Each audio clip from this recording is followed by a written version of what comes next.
Bismillahirrahmanirrahim. Assalamualaikum warahmatullahi wabarakatuh. Alhamdulillahi rabbil alamin. Wassalatu wassalamu ala asyrafil anbiya'i wal mursalin wa ala alihi wa ashabihi wa man walah. Allahumma anfa'na bima 'allamtana wa 'allimna ma yanfa'una wa zidna 'ilman. Yang saya hormati dan saya muliakan Ketua Pimpinan Daerah Muhammadiyah Kabupaten Goa, Ustaz Muslimin B. Sebenarnya beliau ini sudah haji, walaupun belum melaksanakan, tapi niatnya, prosesnya sudah dilalui, dan insyaallah itu sudah termaktub ya di sisi Allah Subhanahu wa taala. Yang saya hormati dan saya muliakan Pimpinan Cabang Muhammadiyah Limbung, Al-Ustaz ya, Haji Muhammad Fitriyadi SIP MM, sekaligus juga adalah Direktur Utama PT Surya Pangan Indonesia. Beliau adalah kolega kami di Unismu. Alhamdulillah.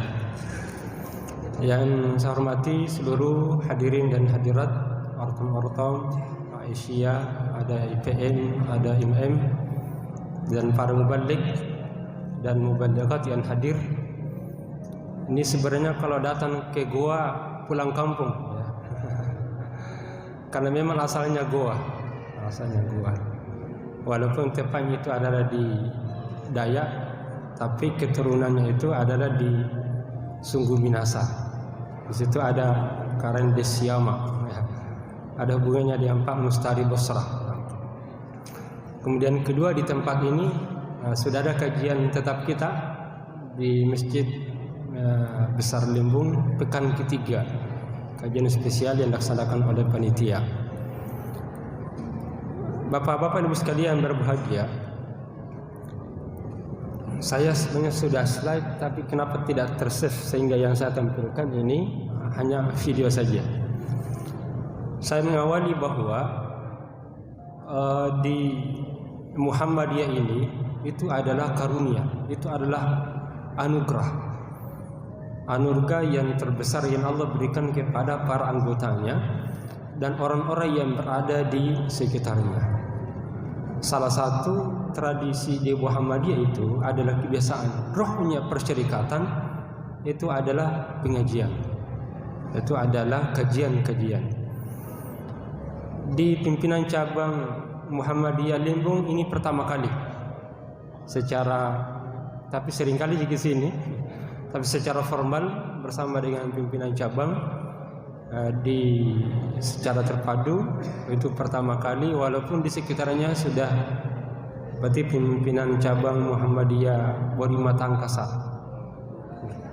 dan di Bainto Mayro juga, sehingga saya terasa kalau di Kabupaten Goa ini lebih dominan, sehingga teman-teman yang ada di daerah Ustadz ini tidak adil, lebih banyak di Goa daripada tempat yang lain ya. Seringnya itu di Wajo, di Pinrang, dan beberapa hanya sekali sebulan. Tapi kalau di Goa tiap waktu ya, karena memang tinggal di Goa. Apalagi di pimpinan daerah Muhammadiyah, pemuda Muhammadiyah selalu bersama di setiap malam Sabtunya. Yang kedua, mengawali dari hal yang kita sampaikan ini, menyambut dari Pak Ustadz Fitriyadi tadi, Haji Fitriyadi, terkadang pengajian itu sedikit didatangi, tapi di sini luar biasa sekali. Salah satu indikatornya itu karena kalau kita pengajian tena nigappa doe ya. Kita tidak dapat apa-apa, tapi banyak yang kita dapat tidak terlihat. Suatu ketika ada seorang sahabat namanya Abu Hurairah, itu pernah datang ke pasar, jadi pasar, dan jelas nggak tahu pasar apa namanya, itu jelas bukan pasar Limbung. Sampai ke pasar itu beliau menyatakan, ma'ajazukum antum huna, apa yang membuat kalian itu lemah di tempat ini? Tidakkah kalian tahu bahwa sekarang ini sedang ada pembagian kewarisan di masjid? Nah, mendengarkan kata warisan, orang kalau kita dengar warisan, enggak pesintawan di tanah, enggak pesintawan doa ini Pak, bagi-bagi.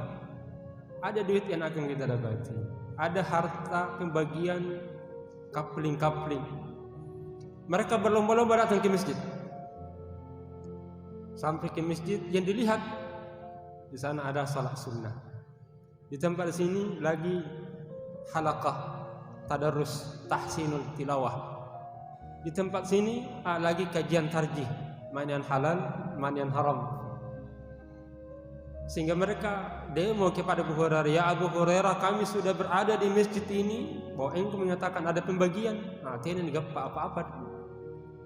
Apa kata Abu Hurairah anhu?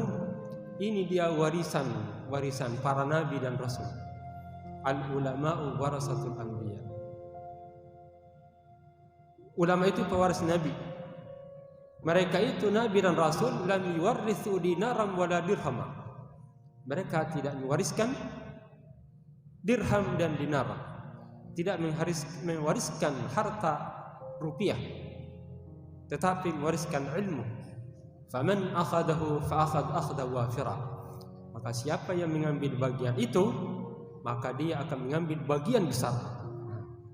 Dia akan berkembang dengan ilmu pengetahuan. Alhamdulillah. Kemudian kali ini masuk untuk motivasi kita semuanya. Yang keempat,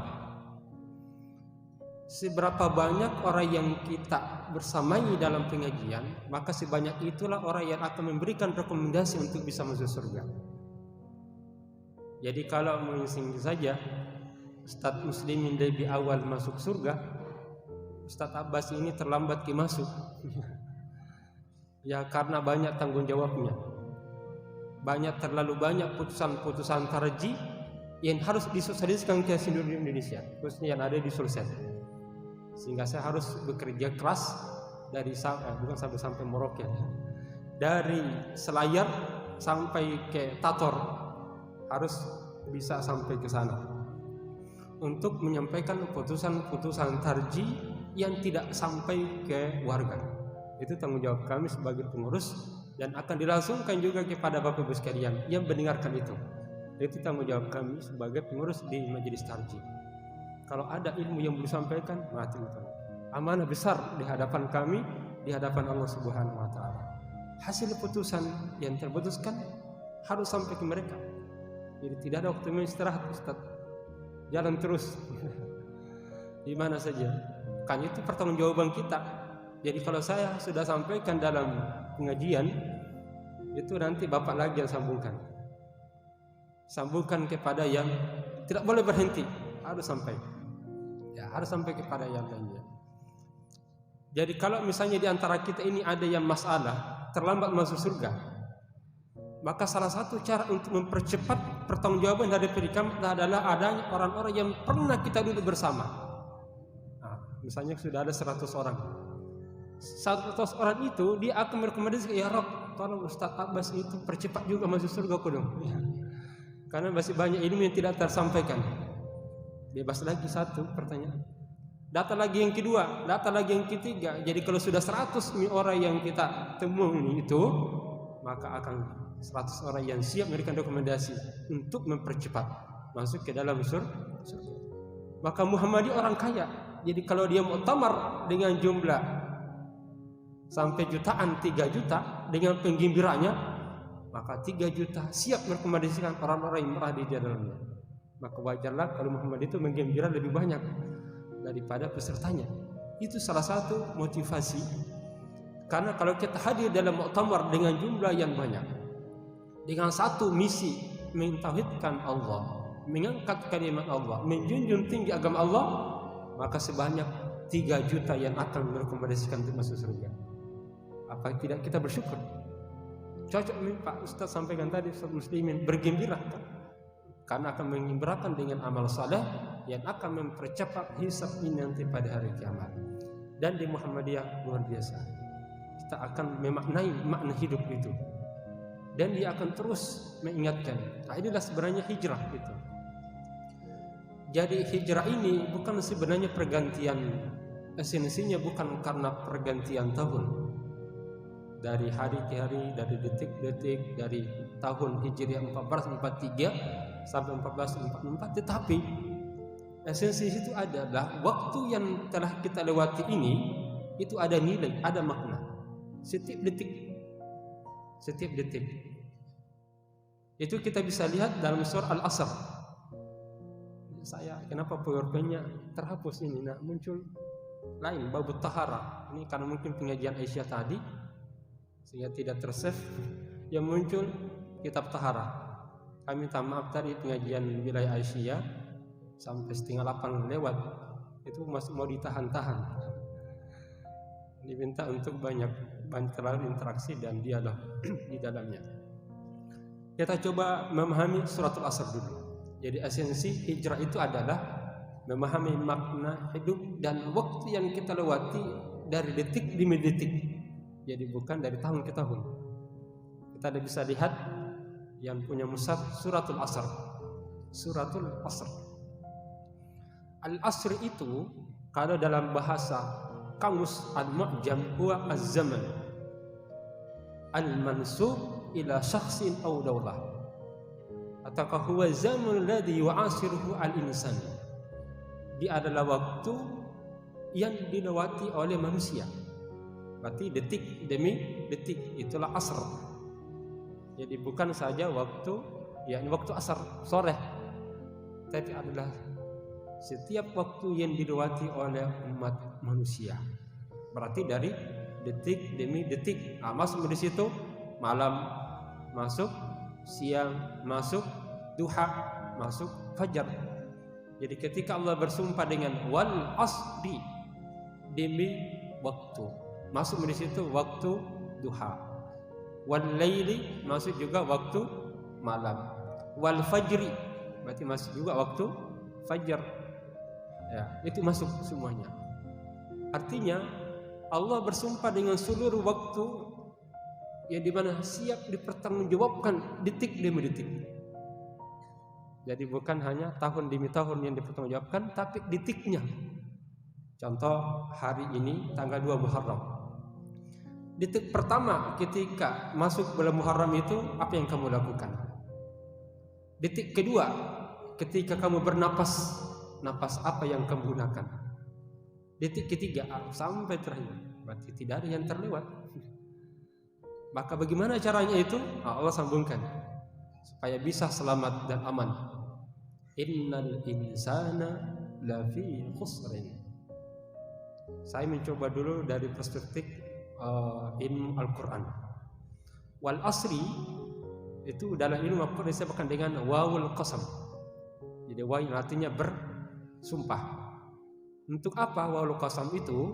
Untuk mempertegas, menguatkan bahwa betul-betul benar, tidak ada salah. Padahal kalau Allah berfirman la syakka fihi la raiba fihi, tidak ada keraguan. Tapi kenapa Allah bersumpah dengan waktu itu? Yang pertama karena waktu memang sangat penting. Yang kedua memang tidak sedikit dari manusia terlalaikan dengan waktu. Terlalaikan dengan waktu.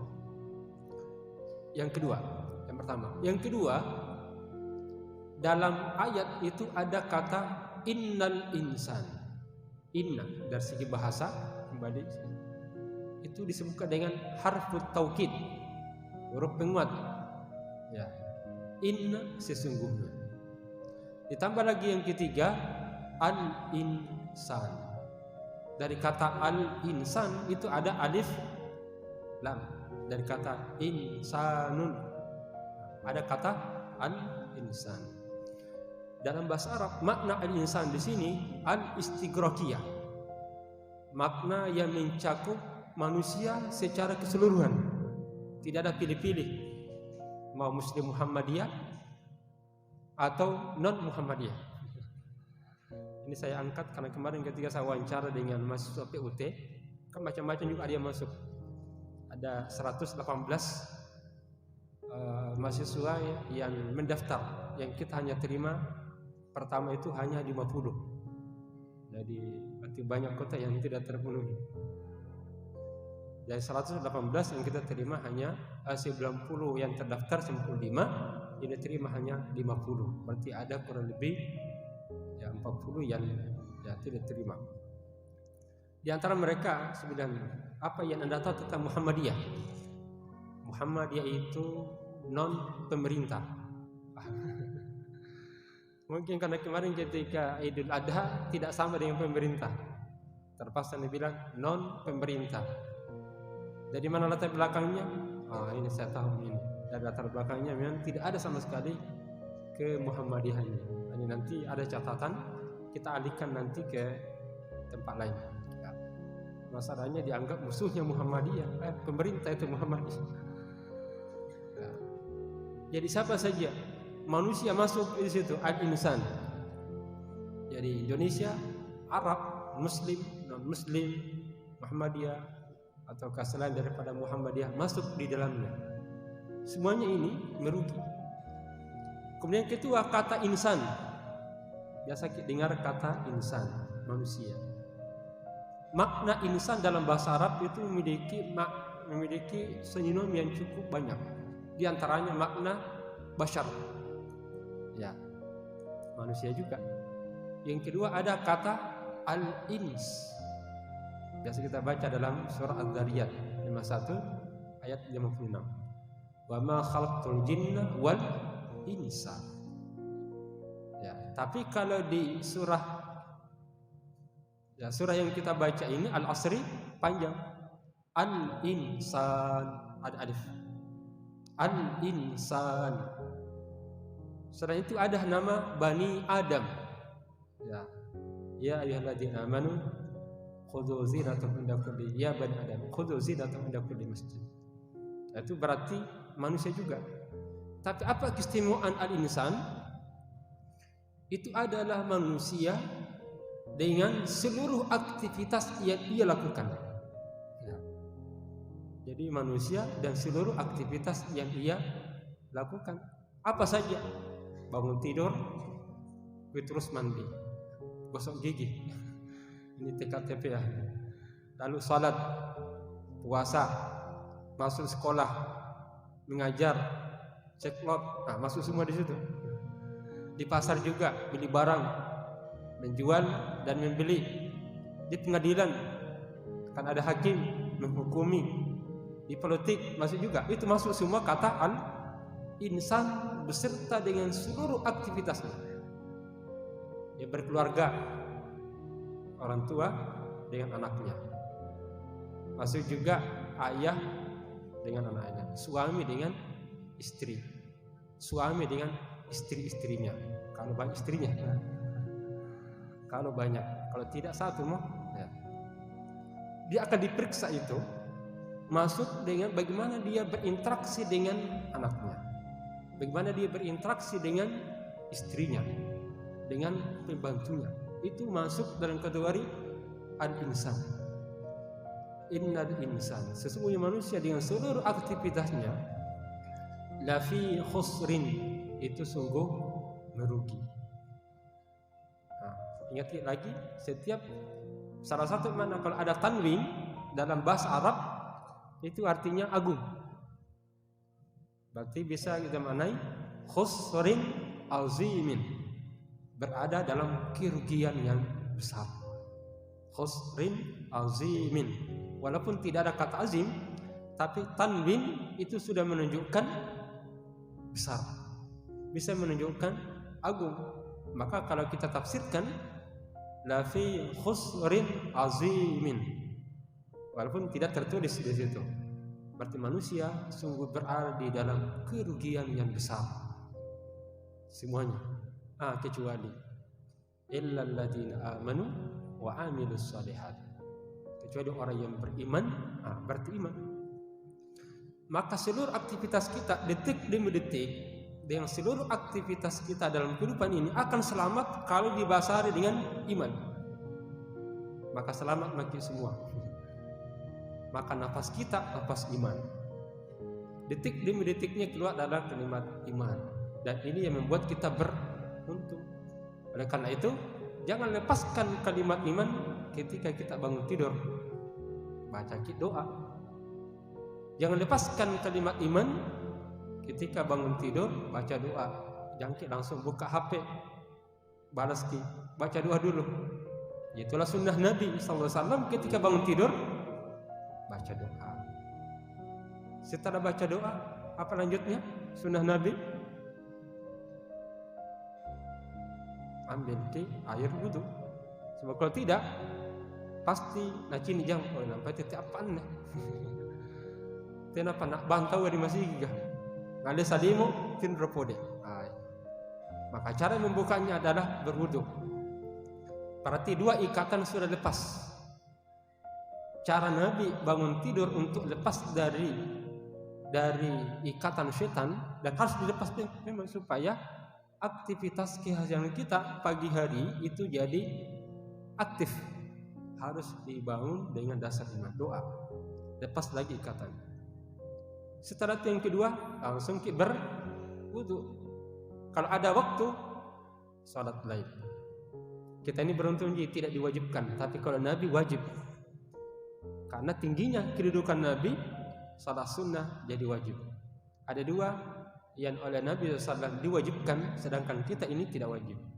Di antaranya dua rakaat sebelum subuh dan salat malam.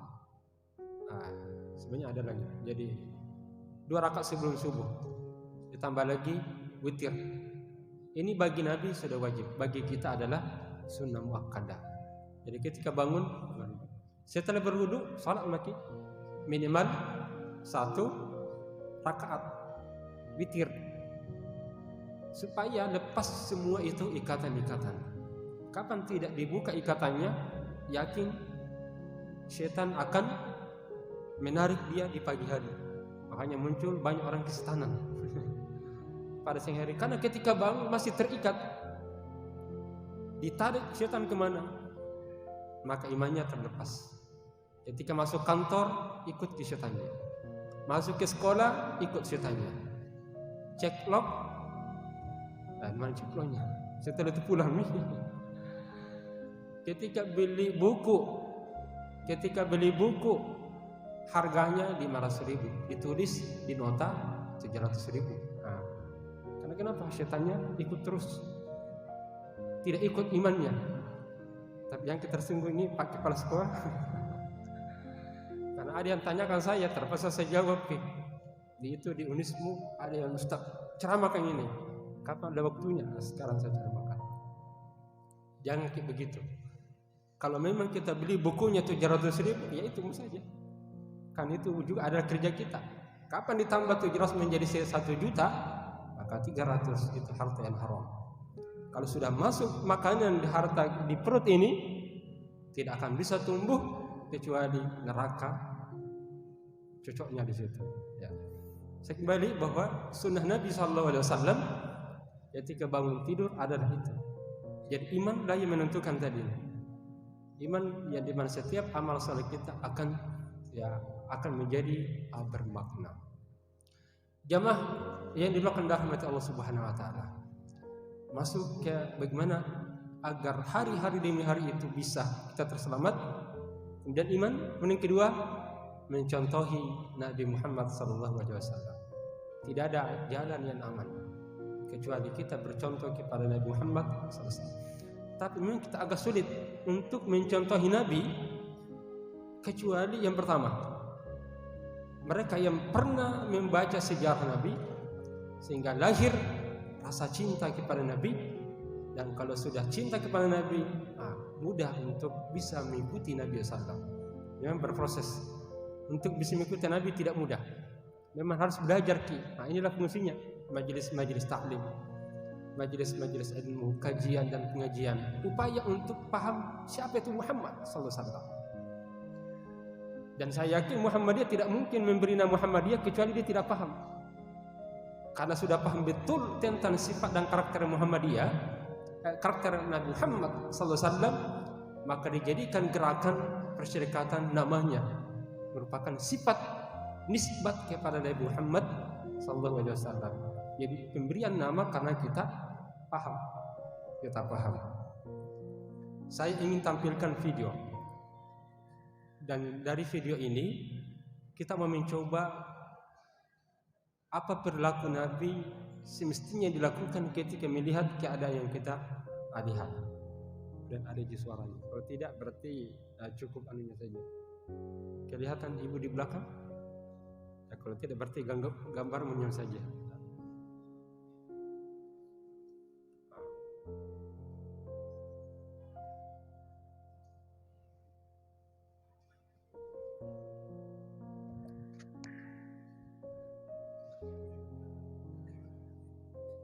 Ada yang bisa tolong suaranya, suara? Speaker. Ini.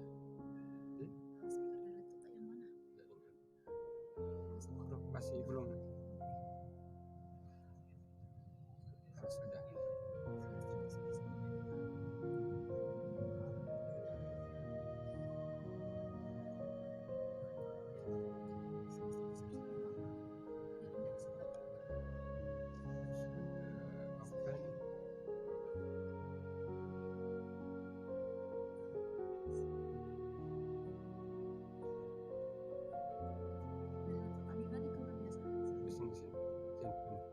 Tapi belum keluar.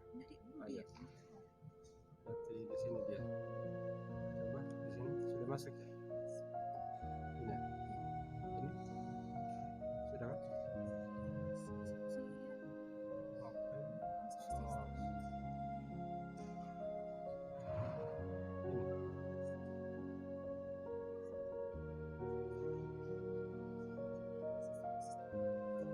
Ya, oke.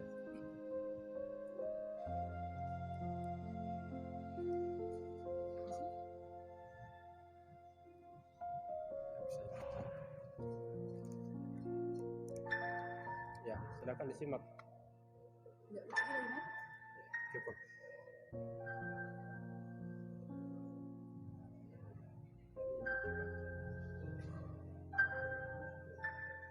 Ya, saya tampilkan video. Tapi siap-siap tisu nanti menangis di semua.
Ya, sudah azan duhur. Ya, baik untuk sementara itu. Ini video tidak sedikit yang bisa membuka hati kita. Tapi saya mencoba ingin menggambarkan dulu bagaimana karakter dan sifat Nabi Muhammad SAW itu.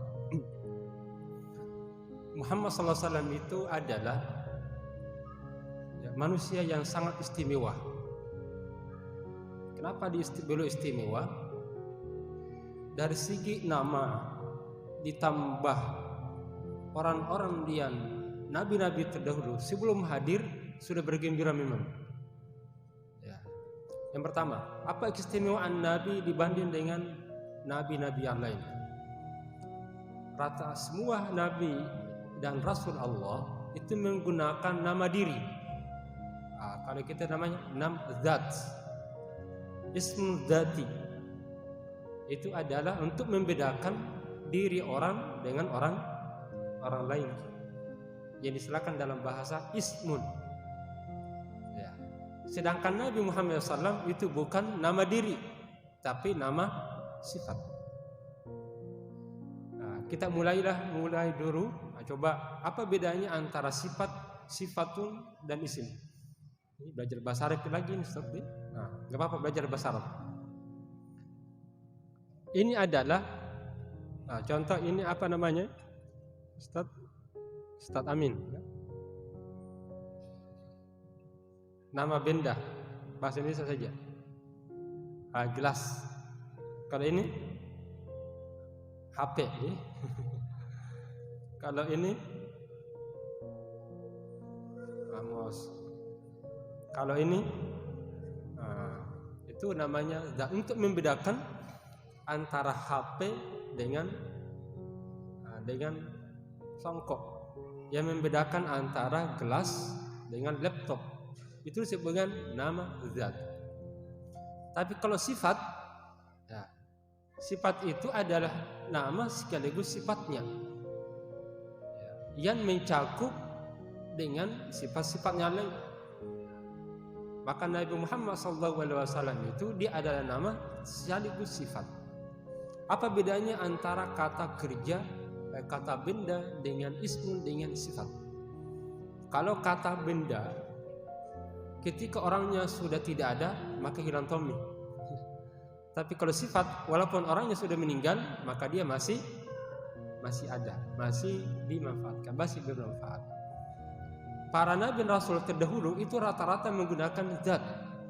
Nabi Adam alaihissalam, Nabi Nuh, Nabi Ibrahim, Nabi Musa, Nabi Ishak, Nabi Isa.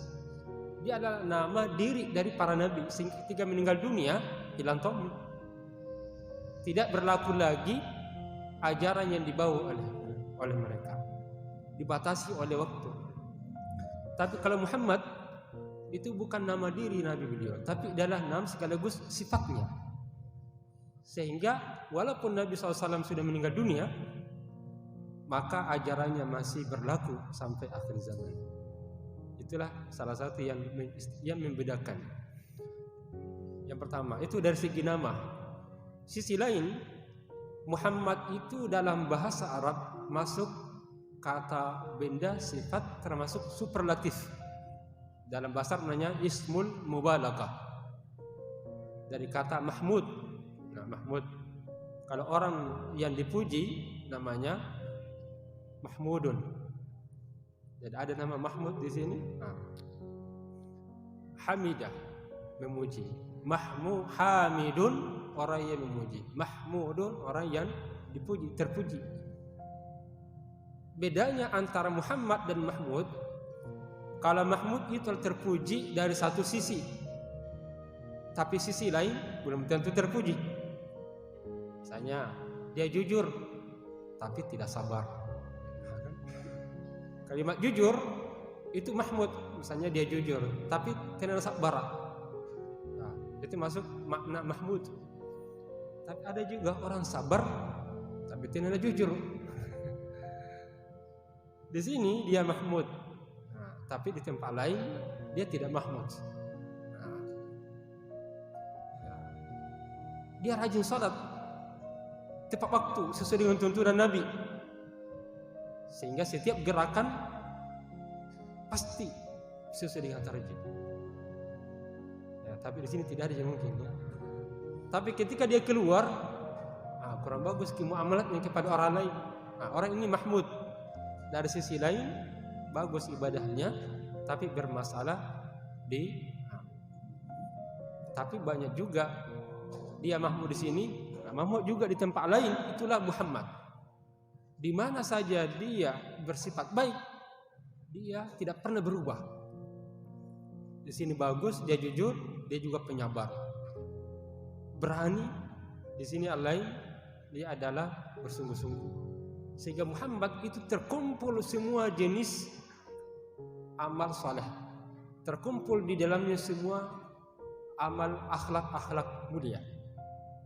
Sehingga akhlak Nabi SAW itu zahir. Ada oleh Syekh Tantawi, salah satu pakar yang menulis tentang sirah Nabi SAW. Beliau menyatakan, kullu hayatin Nabi SAW zahiratun. Setiap perilaku kehidupan Nabi SAW itu zahir, artinya itu jelas, tidak pernah abu-abu. Di mana saja sama posisinya, semuanya bagus, terkumpul. Amal akhlak apa saja, akhlak bagus kalau kita kumpul di dunia ini, itu akan berkumpul pada diri Nabi Muhammad SAW. Jadi kita tidak bisa seperti itu sebenarnya. Tapi kita berusaha untuk mengikuti itu dari belakang. Itulah makna iktida, mengikuti Nabi SAW. Tapi jangan yang punya nama Mahmud mau diganti nama, tidak bagus gitu. Tapi kita berusaha dari kata Mahmud menjadi Muhammad. Berusaha di tempat-tempat yang lain. Nabi SAW menurut Syekh Tantawi, Muhammad SAW itu akhlaknya baik di rumah, itu sama akhlaknya kalau dia di luar rumah, dalam rumah, di masjid, di luar masjid. Kalau kita ini macam-macam. Kalau di luar rumah seperti malaikat, tapi kalau kembali ke rumah neraka. Ada 3 tempat akhlak manusia berubah. Yang pertama adalah ketika ia berada di dalam kesunyian. Yang kedua, akhlak manusia itu berubah ketika ia berada di balik pintu rumah. Yang itu maksudnya itu. Yang ketiga, ketika ia berada dalam keadaan marah. Coba ini kalau marah, laru-laru tahu asalnya jernih pikiran, tapi kan laru-laru terbuka kejahatan-kejahatan. Ini 3 ini keadaan manusia tidak sama. Ketika dia sendirian, mungkin masuk kamar, di rumah sendiri, nonton, buka HP, itu berubah drastis ketika dia berada bersama dengan orang-orang yang lain. Tidak sama. Yang kedua adalah ketika di rumah, ketika buka pintu, Assalamualaikum warahmatullahi wabarakatuh, disambut baik dengan amakna di balakna. Bapak nak batu kemakan tu mah. Selalu kama motor tersampul menruannya. Baru datang ke rumah sudah semprot. Panggil baru dari rumah kasihan. Dari kantor sampai jam berapa ini? Sampai jam 8 jam 4 sore. Kembali ke rumah langsung dimarah-marahi. Berubah. Terjadi gempa di dalam rumah. Padahal ketika di luar enak bersama dengan bawahan, tapi ketika kembali langsung dimarah-marahi. Jadi pembantu. Kalau di luar presiden, tapi ketika di rumah jadi pembantu. Ini suami-suami yang takut kepada istri. Tapi kalau sini tidak ada di sini, sama jadi di luar. Yang ketiga adalah ketika dia marah. Siapa yang mampu mengendalikan diri ketika marah, itulah orang yang kuat. Nabi SAW ketika dia sembunyi sendiri, sama ketika dia berada dalam kondisi aman. Ketika di rumahnya sama kasih sayangnya kepada keluarganya, sama kasih sayangnya kepada bawahannya ketika berada di kantor. Bahkan dia membantu istrinya, membantu istri-istrinya, kan istrinya Nabi banyak. Karena Nabi SAW di mana saja berada, itu akhlak yang jalan adalah akhlak mulia. Ada yang bertanya, Ustaz, ini kenapa Nabi itu nikah sampai 11 orang? Ada sampai 9, tapi ini bukan masalah poligami. Nanti saya diserang kembali nanti.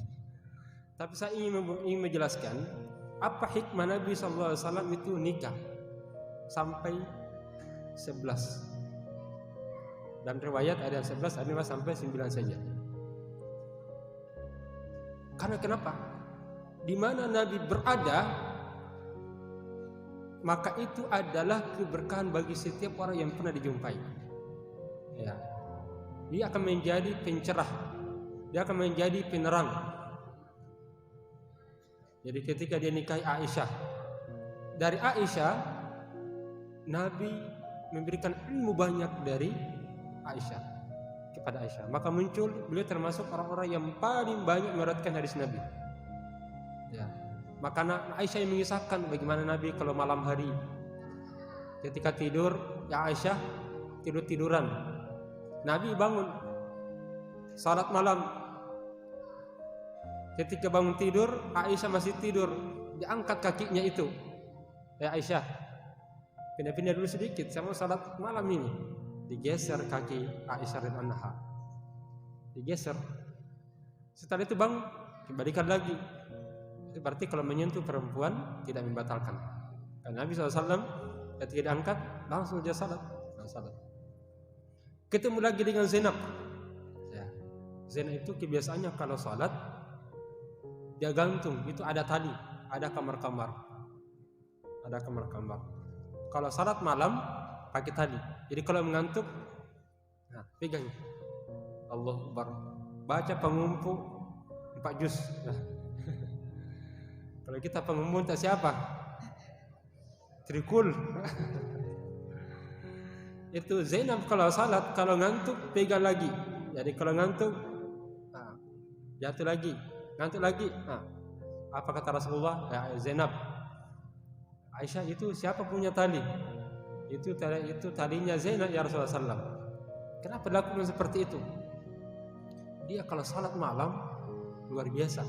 Biar ngantuk, lanjut saja dia salat. Supaya tidak terjatuh, diambil tali supaya tidak terjatuh. Apa kata Nabi SAW? Ini Zainab tak lewat ini.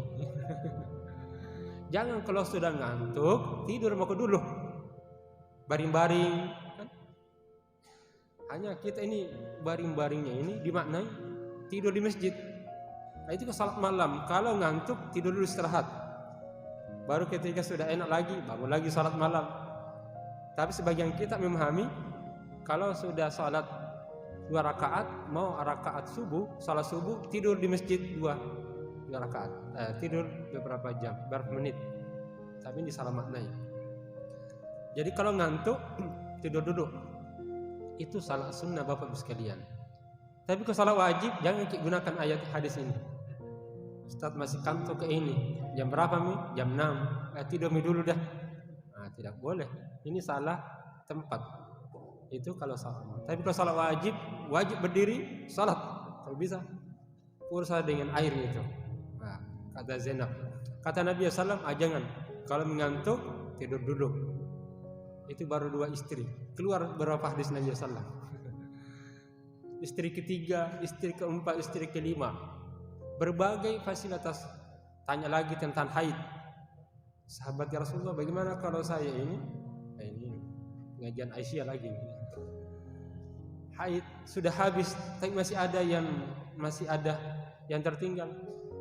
Apakah saya tinggalkan salat? Apa kata Nabi SAW? Jika berhenti haid kamu maka mandilah. Tapi kalau masih ada yang tersisa, itu adalah haid, itu adalah darah penyakit. Maka jadi kalau salat mandi lalu salat. Jadi beda darah haid dengan darah istihadah. Kalau ada haid adalah baunya lain, rasanya juga lain. Tapi kalau darah istihadah bersih, tidak terlalu busuk. Nah, itu yang membedakan. Kalau ada haid wajib mandi, kalau istihadah tidak wajib mandi. Cukup setelah mandi haid, lalu ketika datang tidak perlu lagi mandi wajib, tapi cukup membersihkan lalu berwudu lalu langsung salat. Itu yang maksud. Belum lagi ketika dia berinteraksi di rumah. Jadi banyak dari situ. Nah, bagaimana kalau kita? Nah, bahaya tidak mungkin seperti itu kan? Jadi cukup satu modul supaya tidak muncul masalah di rumah satu, di rumah dua. Nah, pastikan satu sudah masuk surga, nah, baru yang lain. Satu saja. Itu makna kenapa Nabi SAW, karena di mana ia berada maka membawa sifatnya dengan 3 hal tadi itu. Yang kedua, keistimewaannya Nabi SAW karena sebelum lahir itu sudah dinanti-nantikan oleh orang-orang terdahulu. Nabi Ibrahim dinantikan oleh Nabi Adam alaihissalam, Nabi Ibrahim alaihissalam. Ini dikisahkan ketika Allah Subhanahu wa taala berfirman dalam surah Al-Imran, "Inna awwala baitin wudi'a lin-nasi alladzi bi Bakkah mubarakan hudan lil alamin." Jadi ketika Allah menetapkan jadikan Ka'bah itu untuk manusia. Jadi memang Ka'bah itu dibangun untuk manusia, jadi bukan kita yang bangun kan. Lilladzi Bakkah mubarakan hudan lil alamin. Di mana pada saat itu Nabi Ibrahim alaihissalam ya, itu mengangkat bersama dengan anaknya. Wa idh yarfa'u Ibrahim al-qawa'ida minal bait wa Ismail. Jadi pada saat mengangkat jadi Ka'bah itu ingin memasangkan bersama anaknya, dan anak kecil itu namanya Ismail. Apa harapan Nabi Ibrahim alaihissalam ketika itu? Di antaranya doa Nabi Ibrahim adalah Rabbana wab'ath fihim rasulan minhum yatlu alaihim ayatik wa yu'allimuhul kitab wal hikmah wa yuzakkihim. Apa harapan Nabi Ibrahim ketika membangun pondasi Ka'bah itu? Nah, itu tadi disampaikan oleh Pak Ketua Cabang Muhammadiyah Limbung, wasiat-wasiatnya kepada generasi-generasi. Kita telah membangun basarnya ini, kalianlah yang akan melanjutkan itu. Tapi orangnya sudah ada. Nabi Ibrahim alaihissalam belum ada orangnya, sudah optimisnya sangat luar biasa. Belum kelihatan orangnya, sudah bercita-cita tinggi. Apa cita-cita Nabi Ibrahim alaihissalam? Rabbana ya Rabb wab'ath fihim, kirimlah dari kalangan mereka ini orang Arab rasulan minhum, seorang rasul dari kalangan mereka. Siapa? Nabi kita Muhammad SAW. Bapak Ibu sekalian, sama tanya, apakah ada nabi yang diutus oleh Allah di kalangan Arab selain Nabi Muhammad? Tidak ada. Hanya satu nabi yang dikirim oleh Allah Subhanahu wa taala di kalangan Arab. Beda kalau Bani Israil, banyak itu nabinya. Bahkan ratusan, puluhan ribu itu. Mereka ribuan diutus ke Bani Israil. Tapi untuk nabi, untuk daerah kota Mekah, Arab ketika itu hanya satu saja. Berarti doa yang ada di dalam ayat itu adalah Nabi kita Muhammad sallallahu alaihi wasallam. Rabbana wab'ath fihim rasulan minhum yatlu alaihim ayati. Itu artinya Nabi Ibrahim sudah alaihissalam memohon dan menunggu-nunggu seorang rasul dari kalangan Bani Israil, dari kalangan Bani orang Arab. Itu kita Muhammad SAW. Berapa abad generasi antara Nabi Ibrahim dengan Nabi Muhammad? Ya kurang lebih 30 generasi. Nah, generasi yang terdekat adalah Nabi Isa alaihissalam. Nah, Nabi Isa lain lagi. Nah, kita bisa lihat dalam surah Saf. Wa idh qala Isa ibn Maryam ya bani Israil inni rasulullah ilaikum musaddiqan lima baina yadayya minat Taurah. Yang luar biasa kalimat setelahnya. Wa mubasysyiran bi rasulin ya'ti min ba'di ismuhu Ahmad. Coba Nabi SAW belum pernah bertemu dengan Nabi Muhammad. tetapi sudah memberikan kabar gembira kepada kaumnya bahwa akan datang seorang nabi yang namanya Ahmad. Ingatlah ketika Nabi Isa AS berkata kepada Israel, sesungguhnya saya ini adalah rasul kepada kalian, jadi kepada kalian saja, yang membenarkan terhadap kitab yang ada di dalam Taurat. Nah, tapi yang kedua, wa mubasysyiran bi rasulin, dan itu akan memberikan kabar bi rasulin, seorang rasul. Ya'ti min ba'di, dia akan datang setelahku, ismuhu siapa? Ahmad atau Muhammad? Ahmad. Artinya Nabi Isa sangat menanti-nanti seorang rasul yang namanya Ahmad, dan itu disampaikan kepada umatnya. Pertanyaannya kita ini, sudah datang Nabi, apakah kita masih bergembira atau tidak? Coba, Nabi Isa belum datang sudah bergembira. Kita ini sudah datang Nabi, tidak mau ikuti Nabi SAW. Makanya malaikat sangat marah kepada suatu ketika Nabi SAW naik di atas mimbar. Lalu Nabi mengatakan amin.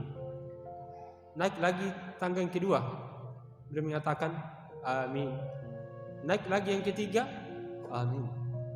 Lalu sahabat tanya, ya Rasul, tadi engkau ketika naik di atas mimbar selalu mengatakan amin. Maka dia mengatakan, iya, tadi saya didatangi oleh malaikat Jibril, dan dia mengatakan 3 doa. Di antaranya adalah rakma anfin, celakalah seseorang, dzukira ismuka indahu falam yusalli alaihi, celakalah orang yang menyebut namamu di sisinya tapi mereka tidak mau bersalawat kepada Muhammad SAW.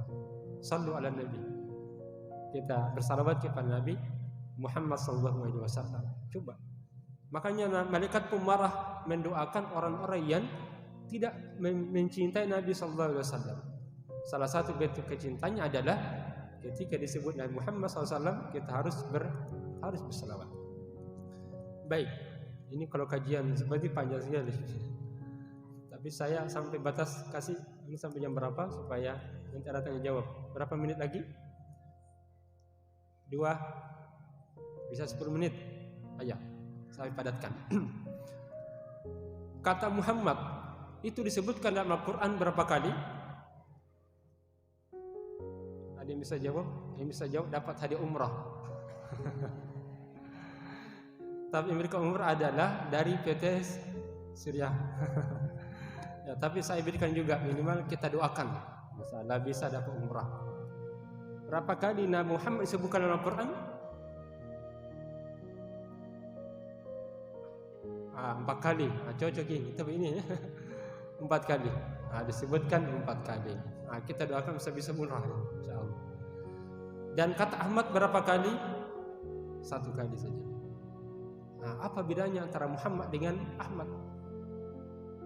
Saya sudah jelaskan tadi bahwa Muhammad itu adalah nama yang dimiliki oleh Muhammad SAW, yang disifati oleh Allah, bahwa Nabi Muhammad itu di mana saja memiliki sifat itu. Tapi kenapa muncul kata Ahmad dari kata Aisyah Nabi Isa alaihissalam? Karena Nabi Isa alaihissalam ketika menyampaikan kepada umatnya, ini Rasulullah ilaikum, dia sadar diri bahwa ada seorang nabi yang tidak lebih baik daripada dirinya. Itu pujian kepada Nabi Muhammad, merupakan isim tafdil dari kata Hamid. Kalau Hamidun, kemudian Ahmad yang lebih terpuji. Itu menunjukkan kerendahan hati Nabi Isa alaihissalam kepada kaumnya, bahwa akan datang seorang rasul lebih baik daripada diriku ini. Itu luar biasa Nabi Isa alaihissalam. Sedangkan Muhammad disebutkan di tempat lain, yaitu karena itu memiliki sifat yang di mana saja Nabi SAW. Itu disebutkan Al-Quran, Muhammadur Rasulullah walladzina ma'ahu asyidda'u 'alal kuffar ruhama'u bainahum tarahum ruk'an sujjadan, sampai terakhir sifat Nabi Muhammad SAW. Dari video itu kalau kita lihat apa sifat Nabi yang ada di dalamnya, kalau kita lihat Tadi aktornya siapa? Anak kecil berserta dengan adiknya. Nabi ketika berhadapan dengan anak kecil itu dimudahkan sekali. Bahkan setengah-tengah jalan, mungkin kalau kita bagul lagi main-main, ketika Nabi lewat, Assalamualaikum warahmatullah. Padahal kalau anak kecil yang memberi salam itu adalah orang yang besar, anak kecil ke yang besar, yang tua kepada yang muda kepada yang tua, yang duduk pada yang berjalan. Tapi Nabi ketika lewat dengan mereka hilangkan rasa egonya. Saya ini rasul. Tapi kalau ingin memberikan pendidikan kepada anak kecil, dia lewat, dia salami. Assalamualaikum, yusallimu ala sibyan. Bahkan ketika ada anak kecil masuk ke masjid, diangkat Hasan Husain, dia masuk masjid, diangkatnya itu. Ketika ingin sujud, diletakkan. Ketika dia naik, dipegang lagi.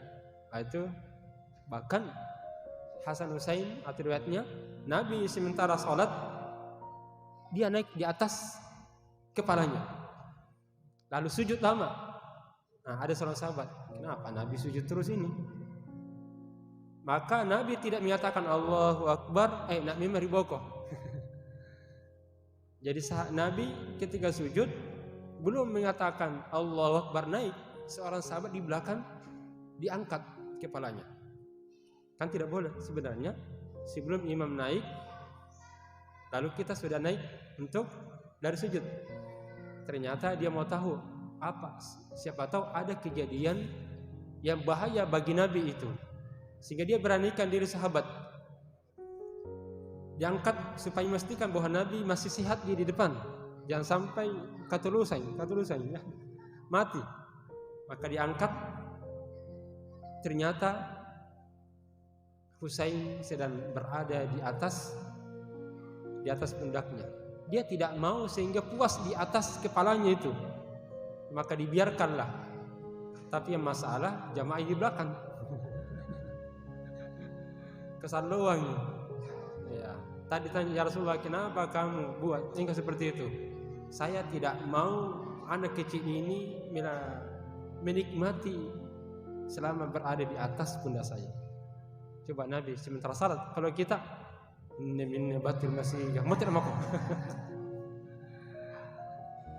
Kasar sekali. Biasa suruh masjid, ayo kau datang ke masjid. Tiap deh. Kalau Roy Jaki dikenal sampai 20 tahun gara-gara hentakan untuk keluar masjid. Tapi Nabi sampai hari ini dikisahkan bagaimana membina anak-anak kecil itu. Luar biasa. Ini baru anak kecil kan? Ya, tapi saya mau lanjut lagi. Yang kedua, tadi anak kecil ini itu mencari-cari makanan supaya bisa dimakan. Maka dia minta kepada siapa? Penjual kue. Itu namanya kue. Namanya kalau kami di Pakistan biasa kalau setelah menghafal itu di samping kiri kanan, duduk minum susu kambing. Itu dicampur dengan kue ini. Namanya mie tai. Tapi bukan mie dan tai ini. Itu makanan manisan. Orang kalau sudah selesai makan itu namanya ngopi-ngopi dulu. Ya, kopinya adalah susu kambing dicampur dengan kue yang tadi itu. Enak sekali. Mau kembali lagi ke Pakistan ini, nah, itu dia minta. Untuk apa? Ada rasa tanggung jawab ini. Untuk memberi makan untuk dirinya dan juga untuk adiknya. Nabi SAW dalam masalah ini, kalau beliau masalah kerja ditinggalkan itu. Bahkan kata Nabi SAW, sebaik-baik pekerjaan adalah hasil keringat sendiri. Jangan meminta-minta kepada orang lain. Kecuali ada proposal dari PM, kasih gitu. Karena itu giat untuk berinfak. Ya, tapi kalau jadi pemulung, jadi pala-pala diagama, jangan. Nabi tidak suka seperti itu. Makanya di fatwa Muhammadiyah, fatwa majelis fatwa MUI, karena saya di dalamnya di situ, kita sudah keluarkan fatwa untuk tidak memberi kepada peminta-minta di jalan. Di jalan maksudnya itu. Karena itu berbagai hal aspek kita tidak mau melihat anak kita ini dieksploitasi. Ya. Nabi SAW mengajak bahwa kalau anak seperti itu bekerja supaya tidak meminta. Tapi kalau ada yang meminta, nah ada caranya, datangi rumahnya. Itulah tugasnya rasisme, mencari orang-orang yang patut untuk dibiayai.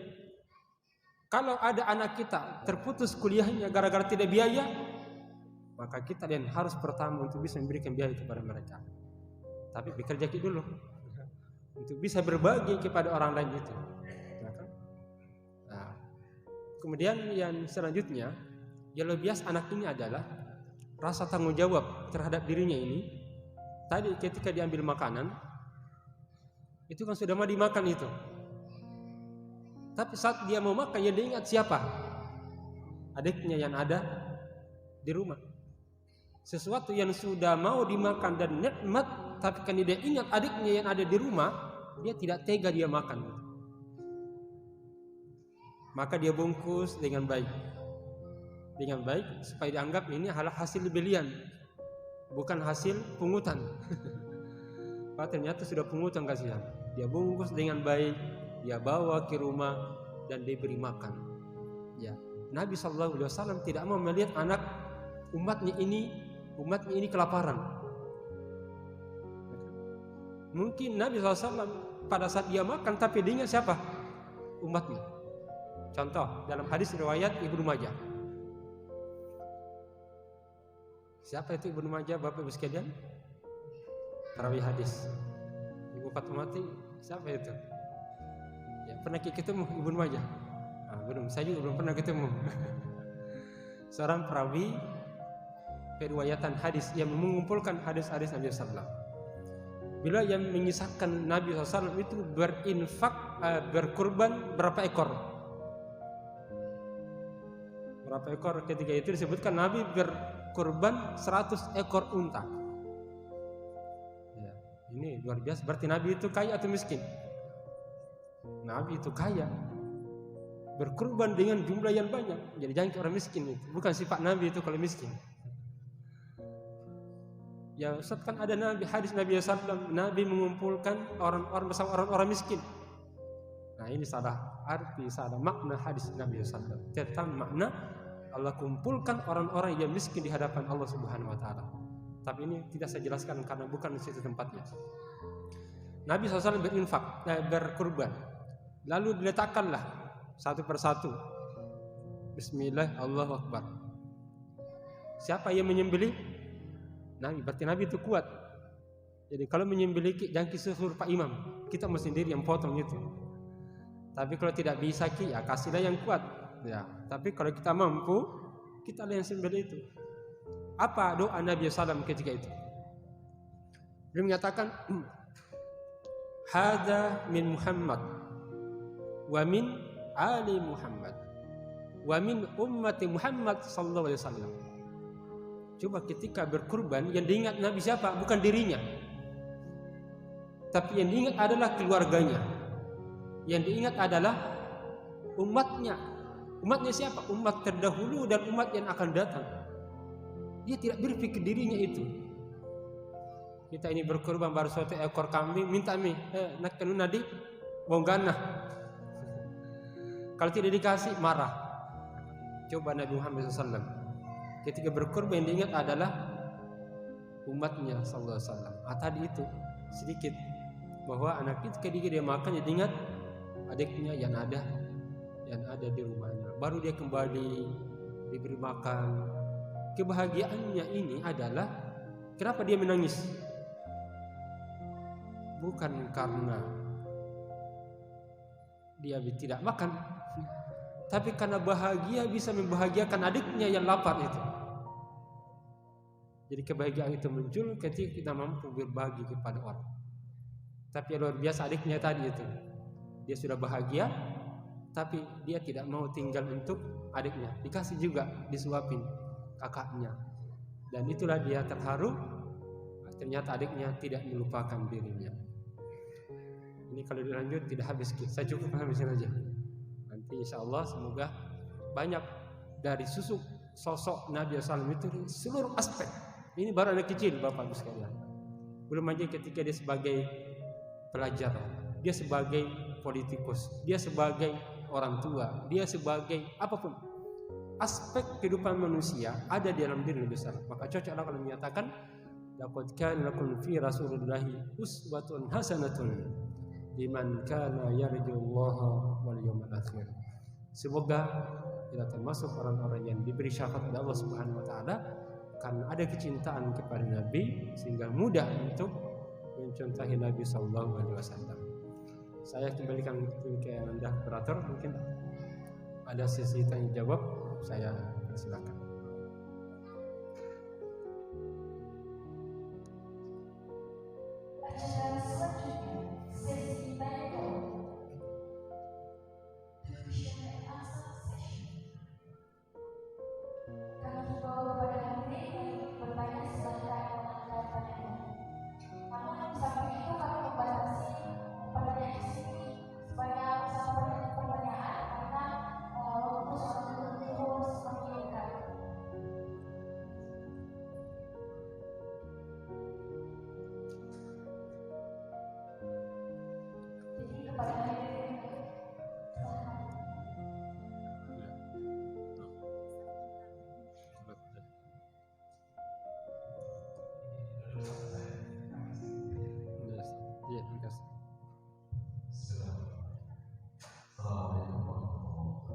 Assalamualaikum warahmatullahi wabarakatuh.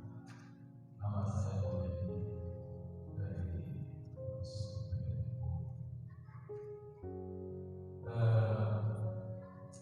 menarik apa yang disampaikan tadi terkait kita jadikan pribadi bersama itu menjadi pribadi contoh. Saya sedikit dalam Al-Quran itu bisa jelas bahwa Rasulullah itu Nabi yang tidak membaca menulis. Pertanyaan saya sekarang, apa benar Nabi kita itu Nabi yang tidak membaca menulis? Kalau dikatakan Rasulullah itu Nabi yang berguru tidak membaca dan menulis, sesungguhnya ini sangat bertolak belakang dengan salah satu dari sifat Rasulullah. Sifat Nabi kan salah satu yang adalah matalah itu cerdik pandai. Logikanya orang yang dikatakan cerdik pandai mustahil tidak membaca dan menulis. Saya pernah menanyakan nama lagi yang saya anggap itu sangat kemampuan otak itu sangat rendah sekali. Mereka itu sampai ayat Quran dasar 7 tahun lalu. Ini manusia biasa yang tidak diberikan berikan manusia terbaik, manusia yang fatona, tapi kok sampai juga besar juga.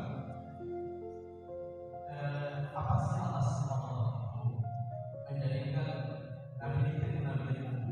Apakah beliau itu sejak lahir sampai beliau meninggal atau hanya sekedar sifatnya? Ini kan perlu menjadi bahan perdebatan bagi kita semua. Sehingga ini tidak dijadikan sasaran untuk buat orang-orang Islam, orang yang tidak senang dengan Rasulullah, dengan Islam ini. Sekarang ini kan orang yang menghina agama itu luar biasa sekali, menghina Nabi kita, ya. Sehingga umumnya Rasulullah itu dijadikan sasaran untuk mereka mengatakan itu Nabi tidak membaca dan menulis. Pantasnya Islam ini tidak seterusnya. Jadi pertanyaan saya, apa benar Nabi kita itu Nabi yang memang tidak tahu membaca dan menulis? Terima kasih. Assalamualaikum.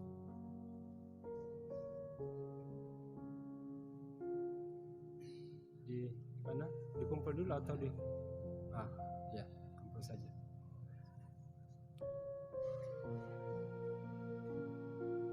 Baik, kepada Tuhan dari Bumi bisa menjawab pertanyaan.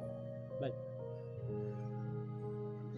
Kata al-ummi yang disebutkan kepada Nabi. Jadi an-nabiyul ummi itu memang kalau kita lihat dari syarah-syarah hadis atau tafsir itu adalah al-qiraah wal kitabah. Ya, membaca dan menulis.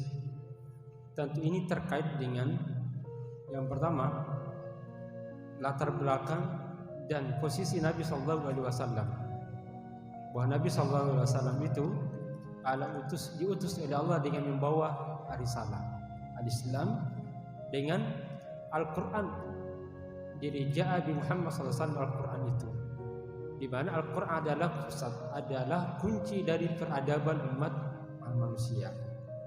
Dan kemudian juga beliau adalah apa yang menjadi perilaku itu adalah wahyu terkait dengan isi yang ada di dalam Al-Quran. Dia akan mampu itu. Jadi sudah ada sifat yang dimiliki Nabi SAW. Sedangkan terkait dengan tulisan ketika itu adalah mencatat ilmu-ilmu yang sebenarnya yang sudah ada, yang dibawa oleh Rasulullah sudah termaktub,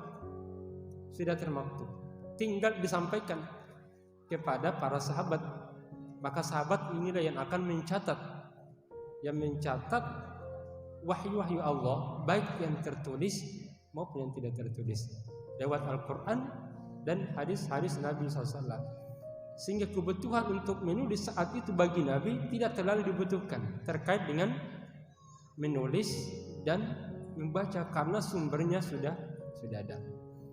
Nah, kemudian kedua, makna daripada membaca dan menulis itu adalah bacaan seperti yang disebutkan, nahnu ummatun ummiyah, ya, la naktubu wa la nahsub. Kami adalah umat yang ummi, yang tidak menulis, sehingga dalam menghitung bilangan-bilangan asyaru hakada. Jadi begini, asyaru hakada 30 atau asyaru hakada, baru terakhir diginikan. Jadi bilangan-bilangan bulan itu berdasarkan hitungannya itu hanya 29 atau 30 saja. Maka untuk menghitungnya kita akan begini, hakada. Nah, sehingga kalau kita mau melihat, maka Nabi tidak menghitung dari segi bilangan-bilangan astronomi. Beliau berbicara terkait dengan fenomena-fenomena alam saja lewat ru'yat. Karena tidak bisa menghitung bilangan bulan yang berjalan setiap bulannya. Ya, sehingga yang cocok kita itu adalah ru'yatul hilal, untuk bisa memastikan bahwa sudah masuknya. Nah, maka makna hitungan itu ya bilangan tadi. Kalau masuk di bulan ini hitungannya seperti ini, pada posisi istimewa seperti apa, Nabi SAW tidak mengetahuinya, sehingga digunakan adalah ar-ru'yah, bukan al-hisab tadi. Tapi memangnya bahwa Nabi itu bodoh, Nabi itu tidak masuk makna ummi, tidak tahu apa-apa.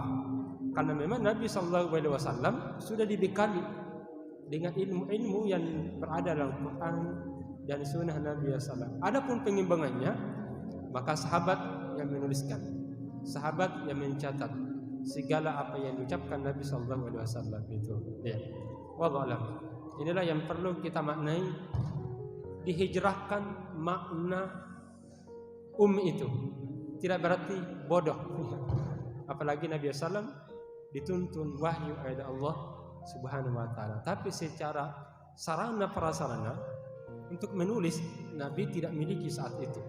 Tapi umatnya ini yang nanti mengembangkan. Dan itu tidak ada pengaruhnya dalam agama kita, karena sudah jelas sumber hukumnya Quran, Sunnah, wahyu yang Allah berikan. Adapun untuk menulis, umatnya yang menuliskan lewat tuntunan dari Jibril alaihissalam. Maka sudah tulis Al-Quran, surah Al-Fatihah sampai surah An-Nas. Siapa yang menulis? Sahabat Nabi, sekretaris Nabi SAW. Dan itu media saja. Dan saya kira cocok kalau sahabat yang menuliskan, sebagai bentuk pendidikan juga kepada para sahabat yang lain. Dan akhirnya setelahnya diikuti oleh sahabat-sahabat untuk mencatat ilmu pengetahuan. Saya kira itu ya, cukup. Ada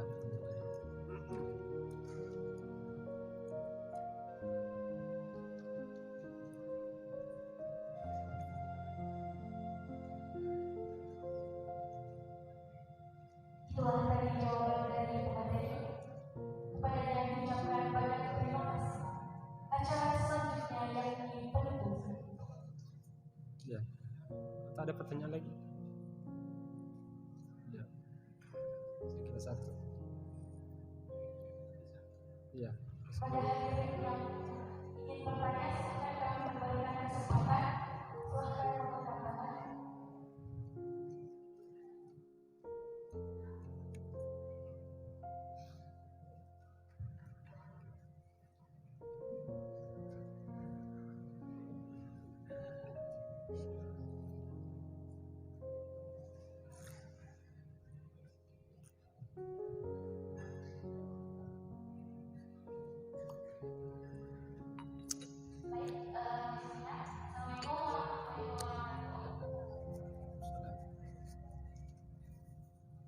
Terima kasih atas kesempatan yang diberikan. Kita akan bertanya ke satu pertanyaan. Ada sebuah video yang saya buat bahwasanya seorang yang kita boleh untuk konsumsi buah-buahan dari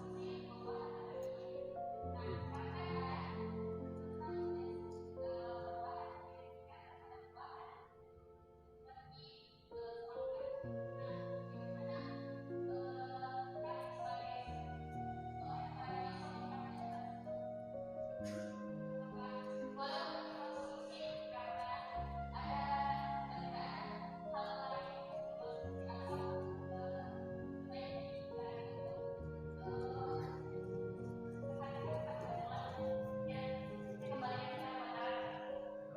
Nah, bagaimana kan sebagai boleh dikonsumsi karena ada perbedaan hal lain seperti Ini harus kalau ditulis supaya jelas. Agak kabur-kabur soalnya. Yang saya dengar semangka ya, gimana semangkanya? Nah, coba mungkin bisa ditulis saja. terkait dengan pertanyaan saya, ada sebuah video yang saya tonton karena dalam video tersebut mengatakan bahwa selain beragama Islam itu tidak diperbolehkan untuk mengkonsumsi buah-buahan tertentu. Nah, sekarang kan ada perubahan yang diberikan kepada buah. Bagaimana kami sebagai seorang yang hidup di beragama Islam dalam mengikat hal tersebut? Apakah diperbolehkan untuk mengkonsumsi ketika tidak ada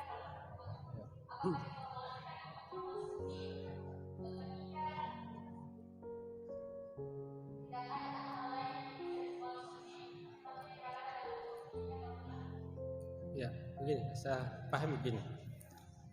Itulah ada di kita di Muhammadiyah prinsip paham agama. Jadi kalau terkait dengan aspek akidah, aspek ibadat itu asalnya tidak, sehingga ada tuntunan. Kalau di bidang muamalat itu masuk makan, minum, berinteraksi dengan orang lain, sosial, budaya, ekonomi, itu adalah muamalat. Umur dunawiyah asalnya boleh. Asalnya itu adalah boleh. Al aslu fi asya al ibahatu illa ma dalla dalilu ala tahrimihi al ma khilafihi, kecuali memang ada dalil yang menunjukkan bahwa sesuatu itu memberikan kemudaratan, itu baru terlarang. Jadi kalau makanan, minuman, buah-buahan itu asalnya adalah boleh saja. Nah, jenis buah apa itu? Daun-daunan juga demikian boleh. Yang penting bukan daun pintu ya. Ya buah-buahan juga demikian. Ya daun telinya bukan ya. Artinya tidak memberikan kemudaratan maka dikonsumsi saja. Itulah makna di sini bahwa muamalat yang sifatnya makan dan minum untuk kepentingan kita. Apalagi kalau memang memberikan manfaat, itu asalnya. Kapan diharamkan? Ketika tadi itu yang sudah jelaskan bangkai. Mana itu yang sudah jelas? Darah babi ataukah yang tidak disebut nama asma Allah, dan termasuk yang tidak disebutkan tapi mencelakakan diri. Nah, misalnya makan biji. Jadi biji apa dulu? Ya kalau biji kelereng jangan. Tapi kalau biji mangga ataukah biji jambu kan itu tidak terlalu merusak. Ya bisa tidak. Halal saja, mubah untuk dimakan, bisa dicerna di dalam. Tapi kalau dikhawatirkan bisa berdampak terhadap kesehatan, walaupun tidak dijelaskan, bisa jadi haram. sesuatu yang bisa mendatangkan kemudaratan, itu secara hukum diharamkan. Itu jadi kaidah apa yang memberikan kemudaratan. Ya. Ya, boleh, mungkin sudah masuk. Ya, cukup.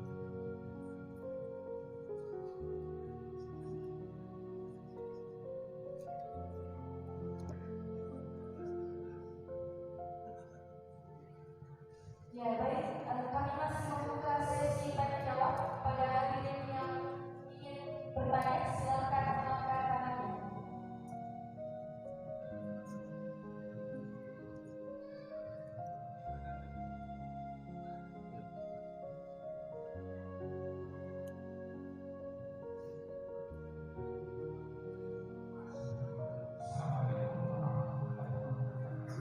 Assalamualaikum warahmatullahi wabarakatuh.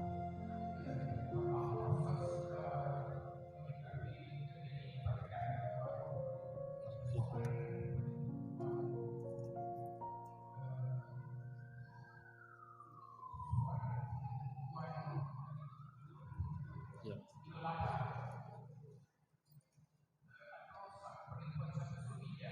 Ya.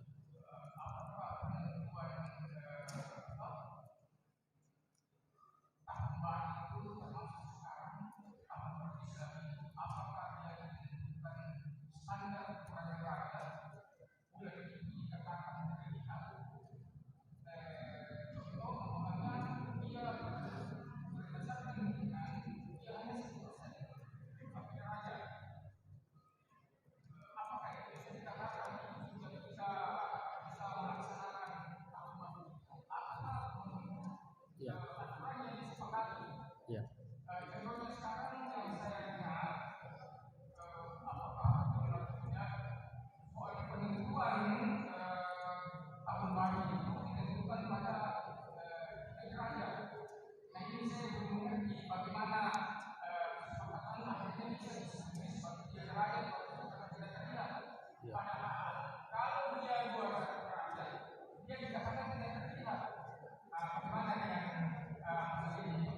Ya. Baik. Itulah tadi pertanyaan yang sempat disampaikan kepada wakil silahkan dijawab. Baik. Dalam menentukan awal tahun atau ke awal bulan Hijriah atau ke awal tahun Hijriah, sebenarnya ulama sepakat bahwa itu adalah perhitungan, ya, untuk memastikan masuknya bulan baru ataukah tahun baru. Maka untuk menentukan itu berbagai media boleh kita gunakan, sarana yang cocok ketika itu ya ru'yat ataukah mencukupkan 30. Nah sekarang ini itu berkembang. Jadi pada prinsipnya adalah menentukan awal bulan adalah memastikan masuknya bulan baru yang kriterianya kalau kita Muhammadiyah wujud hilal. Jadi 3 syaratnya itu terjadi istima sebelum terbitnya matahari dan berada bulan di atas ufuk dan ya masuk kategori 0,1 derajat. Nah, itu sudah masuk. Jadi terjadinya istima kemudian sebelum terbit matahari dan yang posisinya itu berada di atas ufuk. Maka kalau sudah masuk 0,1 sudah masuk bulan. Jadi kalau sudah masuk bulan ya tidak sudah masuk apakah itu bulan Hijriah ataukah tahun Hijriah. Sehingga untuk berpuasa pada bulan Ramadan atau Zulhijjah memastikan masuknya bulan itu, karena substansi daripada perintah puasa adalah puasa bulan Ramadan. Itu adalah pokok. Bukan berpuasa karena melihat hilal. Melihat hilal itu hanya media saja. Tapi substansinya apa? Pokoknya apa? Kita berpuasa 1 bulan penuh, tidak kurang dan tidak lebih, yaitu di 9 atau 30. Maka sama berlaku di bulan Ramadan, Zulhijjah dan tahun Hijriah. Tapi kenapa terjadi kemarin pada bulan Ramadan atau Zulhijjah? Ini pandangan yang berbeda. Dalam menentukan puasa Ramadan, apakah harus melihat atau tidak? Nah, Imam Asy-Syaukani salah satu tokoh yang menyatakan kita tidak boleh puasa kecuali melihat itu hilal. Sehingga melihat hilal bahagian dari ibadah penting dalam salat, dalam puasa. Bukan media, itu rangkaian ibadah puasa. Sehingga orang-orang yang tidak melihat hilal jangan puasa. Jadi bagaimana kalau terjadi mendung? Nah, dia genapkan itu. Jadi melihat hilal bahagian dari rukun puasa. Sehingga kita tidak boleh berpuasa kalau belum melihat. Tapi kita di Muhammadiyah berbeda. Melihat hilal hanya sarana, hanya media saja. Sehingga boleh berubah sarana dan media. Yang penting bisa dipastikan sudah masuk bulan Ramadan, sudah masuk Hijriah. Nah, teman-teman kita seperti di luar itu membedakan Ramadan Zulhijjah dengan tahun Hijriah. Kalau yang lain pakai menghisap. Yang penting sudah masuk. Tapi kalau Hijriah puasa tidak boleh kecuali lihat dulu hilal. Maka digunakanlah kriteria. Dulu hanya 2 derajat. Tapi karena bergabung dengan para menteri-menteri agama di ASEAN, masuk Brunei, masuk Malaysia, terpengaruh Indonesia. Kenapa? Karena mereka itu menggunakan madhab Syafi'i. Indonesia tidak ada madhabnya. Indonesia bukan madhab negaranya Syafi'i, tapi Malaysia Syafi'i, Thailand Syafi'i, itu madhab negara. Sehingga mereka sepakat bahwa kalau Syafi'iyah untuk berpuasa harus dilihat dulu. Bagaimana cara untuk bisa melihat? Gunakanlah imkanur ru'yah. Kapan berapa derajat boleh dilihat itu hilal? Itu ketika berada pada posisi 3 derajat. Nah, Indonesia karena bergabung ikut nih. Padahal kita Indonesia bukan negara madhab fikih. Itu madhab kompilasi hukum Islam. Maka masuk di situ Hanabilah, masuk itu Syafi'iyah, masuk Hanafi. Maka kita tidak boleh di Indonesia ini menentukan harus salatnya oleh pemerintah tanggal sekian. Sebab itu masuk ranah ijtihad. Syafi'iyah harus melihat, Hanabilah juga demikian. Yang lain boleh menggunakan hisab. Sebab kalau tidak banyak orang yang dihukum gara-gara khilafiyah. Orang yang tidak kunut dihukum. Orang yang tidak ini dihukum, tidak baca-bacanya di sana.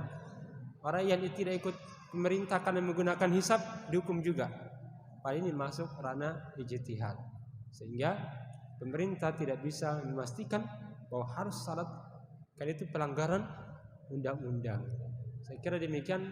Jadi ketidakkonsistenan menentukan awal Hijriah yang memilah antara Ramadan, Zulhijjah dengan bulan yang lain, sehingga kita temukan bahwa dalam tahun Hijriah menggunakan hisab walaupun tidak mencapai 3%, tapi kalau sudah masuk bulan maka sudah masuk tahun baru Hijriah. Ya, cukup nih, saya kira demikian. Semoga kita termasuk orang-orang yang diberikan taufik Allah Subhanahu wa taala memberi contoh dan mengambil qudwah kepada Nabi dalam segala hal. Bukan hanya di dalam salat saja, tapi seluruh aspek kehidupan kita, artinya dalam akhlak, muamalah. Moga-moga itu akan menjadi syafaat nanti pada hari kiamat, insyaallah. Assalamualaikum warahmatullahi wabarakatuh. Itu ada di sesi